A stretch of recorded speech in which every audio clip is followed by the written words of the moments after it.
Overnight, nationwide unrest. We don't want to loot. That's not what we out here for. But we do want justice and we want equality. And if we don't get that, we're going to be out here. Large crowds of demonstrators in multiple cities getting more violent following the death of George Floyd.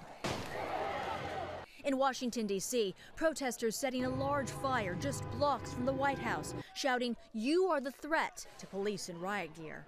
In Boston, businesses damaged and fires set as protesters clash with police.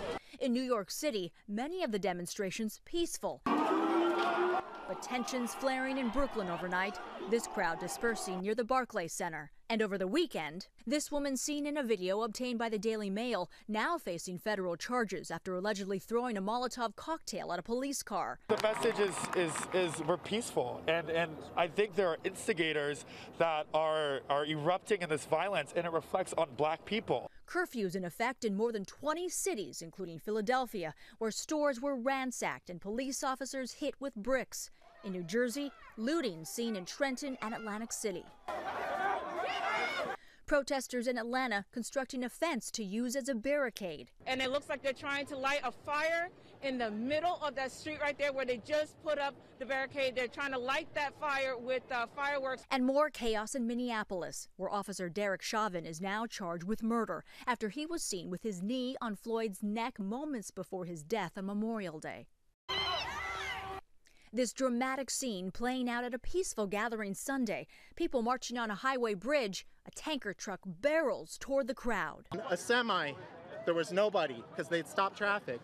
And a semi truck, it must have been going at least 50, 60 miles per hour, just ran through all those people. The crowd moving in after the truck stops, pulling the driver from the car. Oh, this is bad. Deputies dispersed the crowd with pepper spray. That driver now under arrest after getting treated at the hospital, accused of trying to incite the crowd.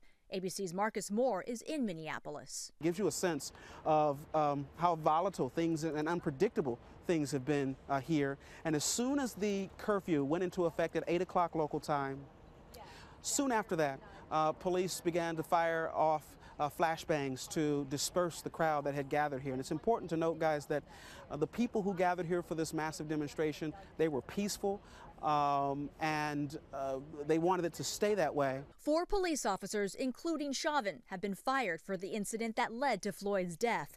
Overnight, Floyd's brother asking the police chief on live TV whether the other officers will be charged. The chief taking off his hat before answering, saying the other officers are complicit. Being silent or not intervening, to me, you're complicit.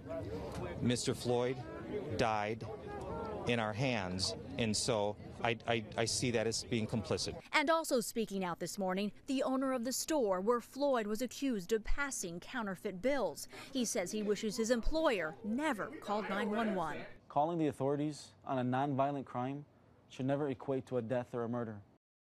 Since the protests began on Friday, nearly 800 people have been arrested in New York City alone, including Mayor Bill de Blasio's own daughter, taken into custody for unlawful assembly. Kenneth Amona. Andrea, thank you. Hi everyone, George Stephanopoulos here. Thanks for checking out the ABC News YouTube channel. If you'd like to get more videos, show highlights, and watch live event coverage, click on the right over here to subscribe to our channel, and don't forget to download the ABC News app for breaking news alerts. Thanks for watching.